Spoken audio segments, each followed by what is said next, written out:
Moi, le cas que je vous présente, c'est ma dernière cartouche. Je vais essayer de nous aider à accomplir notre rêve commun d'avoir une planète plus durable.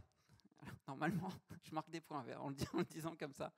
Alors, je vous emmène dans une entreprise qu'on connaît très bien, puisque c'est Orange.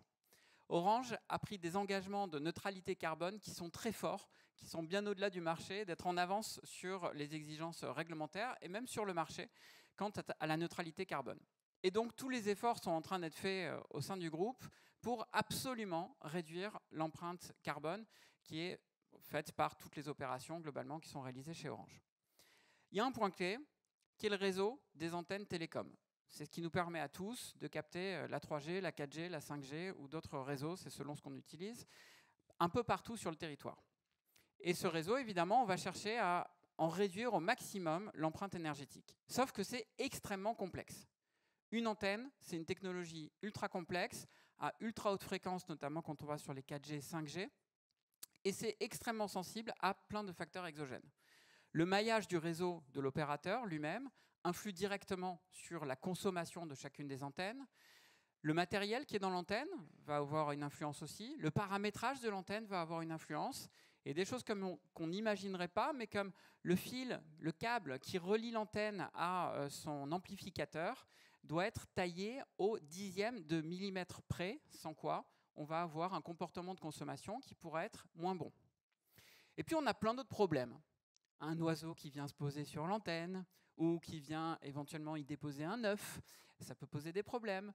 Les antennes des concurrents posent aussi des problèmes. Il faudrait qu'il n'y ait que Orange, à mon avis, mais bon, bref, pour résoudre ce problème-là. Les antennes des concurrents peuvent amener aussi des interférences, etc., etc. Donc, vrai problème technique de comment arriver à optimiser et à résoudre pour limiter au maximum la consommation énergétique. Orange veut prendre un pays en pilote. On a pris la Pologne en pilote parce que c'est un pays dans lequel Orange est très présent. Et donc, on a récupéré l'ensemble des données provenant des capteurs des antennes, l'ensemble des données liées à la consommation, que ce soit des données internes provenant de l'antenne ou exogènes liées à tout son environnement. Et avec ça, encore une fois, on est venu modéliser le comportement, d'un point de vue mathématique, le comportement, finalement, de consommation électrique de chacune des antennes.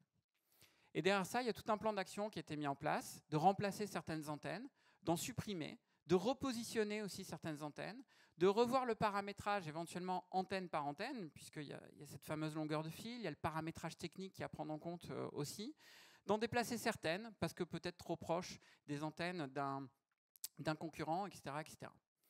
Et avec ça, l'algorithme a permis de réduire de 15% la consommation énergétique globale de tout le réseau à l'échelle d'un pays, qui est le pays de la Pologne, qui est donc un très gros pays pour Orange.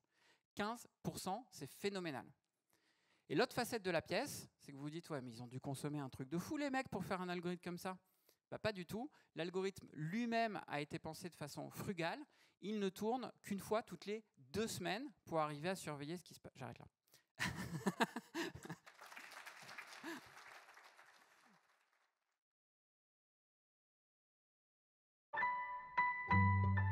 Orange Business.